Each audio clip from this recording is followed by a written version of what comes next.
I will tell you that using that technique, you guys will probably feel how much core strength and upper body strength it really requires, and it will continue to build your upper body and core strength in service of being able to do some of the more advanced poses. So yeah, I mean, I would say work this technique as often as you can, in between class days and all that. So, all right, let's come on back up to downward dog. We'll try it one more time.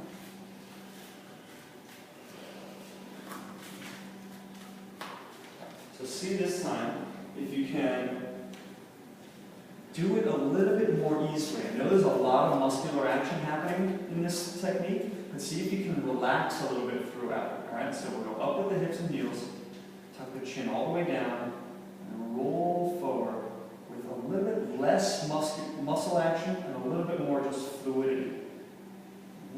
All right, next, keep the chin down until the very last moment. Lift the chest up, lift the head up. Good, that's what I meant. And then chin down into the chest, push up, away from the floor, and then once you've peaked your hips, then press your heels down. That's good. Let's start to walk the hands back towards the feet into a forward bend. Good. All the way back. If you need to bend your knees, that's fine. And then inhale, sweep your arms all the way up, stand all the way up, reach all the way up. Good. We'll bring the hands down onto the hips. Step the right foot forward into a long lunge. Okay. And we're going to turn the left heel down and turn the hips open towards that wall. Arms open, warrior two. Good. Okay. So again, looking at alignment. Look at the right knee first and the right foot. And a little bit longer stride. A little longer. That's it. Good. And bend that right knee up a lot. Good. Left leg is straight and strong. So with any asymmetrical pose, everybody sees how this pose is not symmetrical? Okay? It's almost always going to be one knee is fully bent to 90 degrees and the other knee is straight. Okay? It's a pretty good rule of thumb. Okay? So again, looking at that right knee, it's directly over the right ankle, not diving in especially, because that spells ACL injury. Okay? So squeeze your right butt a little bit to open that right knee. Good. Looking out over your right fingertips. This is a warrior pose. Okay?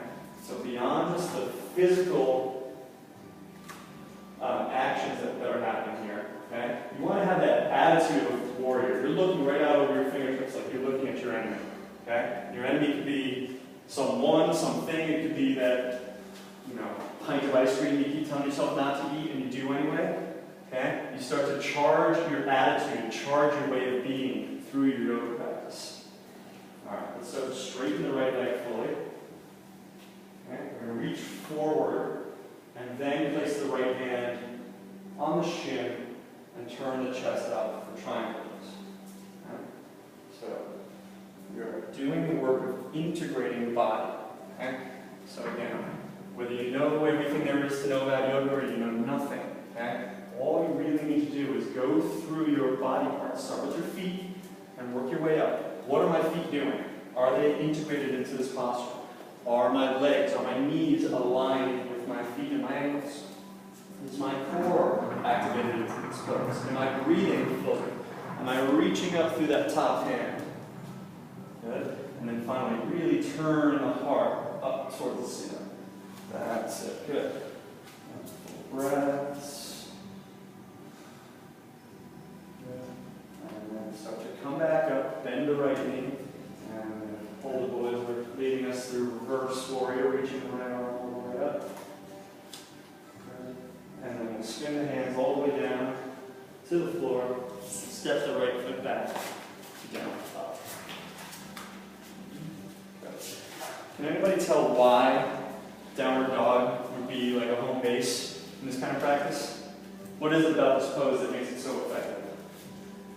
Stable. It's stable. Good. What else? Using all moves. I'm sorry? Using upper and lower shoulder. Right, multiple, so it's quadrilateral. You're using your arms and your legs and your core. Okay. Anything else? Who can feel the stretch where? Legs. Legs, like back of the legs, hamstrings, calves, which are typically tight for people. Okay. It's a forward bend, so it stretches the lower back as well. Many reasons. All right, let's start to walk the hands back towards the feet again. All right, bending the knees if necessary. And then take a nice deep breath in, come all the way up, reach all the way up, stretch your arms, stretch your chest. Good. And bring the hands down onto the hips and step the left foot into a long lunge. Good. Turn the right foot so it's on the ground and turn the hips open towards the door of the studio. Warrior two on the second side. Arms straight out to the sides, looking out over your left fingertips. Yeah, good. Good adjustment. Excellent, both of you guys. And Chris, you go a little bit longer. Yeah, good. Bend that left knee like you mean, like you could balance a glass of water on there. Good. And then straighten that right leg a lot. Full breaths. Okay, so you've got a lot of muscular action happening again here. See if you can soften and match that with some surrender. Because you could, if you relax a little bit, stay here all day. Okay? And you start charging again, relax again. Charge again, relax again. All right, let's straighten the left leg. Squeeze it strong. Knee does not straighten by accident. Roll that up, that's it, that was in that foot. And reach forward. And then down for triangle sword, right? From forward first, then hand to the shin. Nice. I tell you, that's not the stretch of an inflexible man. That's pretty good. Can we straighten that front leg a lot? One more. Yeah, good. So don't worry about getting so far down, because we just want to keep a nice straight spine. Okay? Full breaths. Let's go a little more range here. Squeezing the legs strong. Come back to warrior two. Reach up and back in reverse. And then spin it all the way down. And then step back. Down and up. All right. Rolling wave. Heels and hips go straight up. Tuck the chin down into the chest. Yeah, chin all the way down. So to roll through your pelvis, through your spine. Yep. Coming all the way forward to upward facing dog. And then chin tucks down to the chest. Press the floor away, rise up, excellent. Michael's been doing this for over a year, so he's getting this technique down. Bend the knees, and we're going to jump the feet outside of the hands to a squat this time.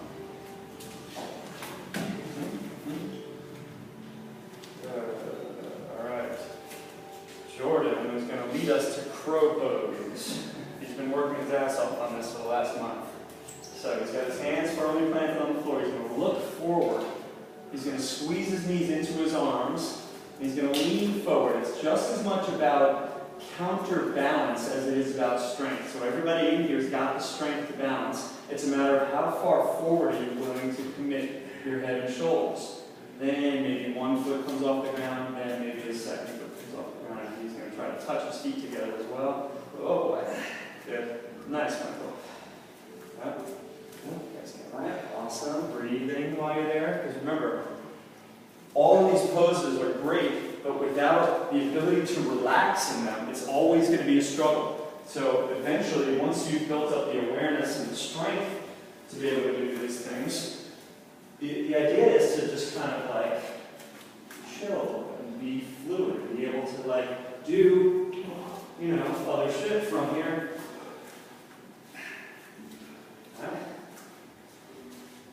That's fine. How do you guys do? Okay. Spread those fingers around your hands, and when your elbows bend, don't let them bend out, bend them in. Okay? Now get your knees as high up on your arms as you can. Yeah, that's it. Maybe like lift your heels up a little bit more so your knees can come up towards your shoulders or your triceps. That's it. Now just lean forward with your elbows bent. Even if you don't come up off the ground, just feel what it's like to have all of your body weight in your hands. You're going to feel your core fire up in a big way. Yeah, when you're done with your crow practice, you can either take a child's pose or a downward dog. If you'd like to rest or stretch, take about the next minute or so to do what you need. Yep. So Michael's showing a perfect example of the fact that he is paying attention to his own practice. He chose to do something that I did not suggest, and I love him for that. Because ultimately it's about you guys, okay? I'm just here to help, give some pointers and stuff. Okay? You come in here and you get to explore what am I capable of now, and what could I be capable of eventually.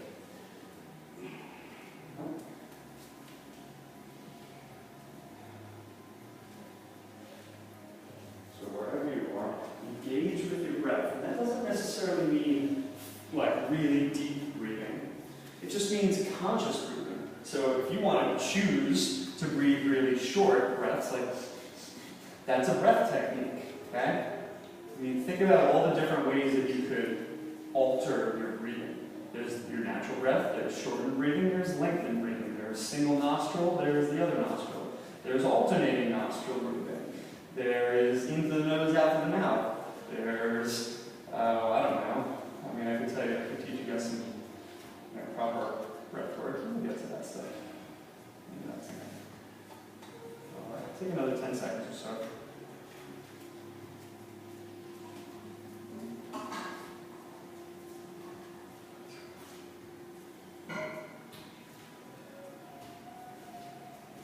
And come to downward facing dog.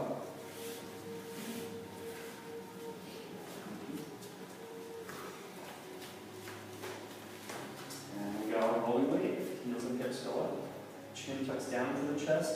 One vertebrae at a time. Rolling forward. Good. Lowering the hips, lifting the heart, lifting the head. Good. Breathing a long breath. And then chin tucks down into the chest. Press the floor away and rise up, up, up, up, up.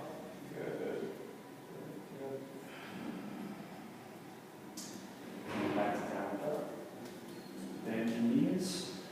Step or jump your way to a forward bend.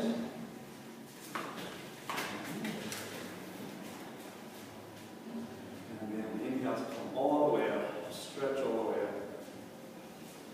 We'll take the hands interlace behind the head, and the knees just a little bit, and lengthen the elbows up towards the ceiling. Stretching your lats, abdomen. Good. And then reach the arms all the way up. And then relax and go 5 seconds. Okay? So, stick the hands on the hips. Okay? We're just going to do pelvic tilt. So I'm literally going to be moving my pelvis with my hands. Now, yes, it requires actual core muscles to do this, but, okay? So we've got like 16-year-old girl trying to get attention pose, okay? And then we've got what we call boy tilt. Girl tilt, boy tilt. Girl tilt, boy tilt. Go ahead. Literally use your fingers to help your pelvis relearn how to move. This is a movement of the pelvis that many people cannot do. Okay? And my teacher happens to believe that if you cannot do this, you should be outlawed from the practice of intercourse. I don't totally disagree, but I don't also totally agree. Somewhere in there. So keep practicing that. And this is the beginning of rolling wave. So while you guys did that, okay, right now I'm in like girl tilt. Okay, I come up and I boy tilt. Girl tilt, boy tilt. Girl tilt. Okay. Questions? Harder than it seems, easier than it seems? This is kind of like the cat and dog. Exactly. It's just another way of trying cat and dog. Keep your shoulder blades from going with it.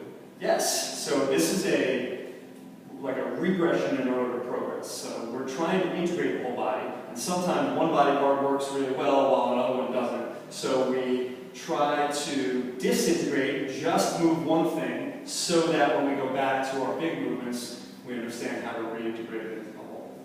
Make sense?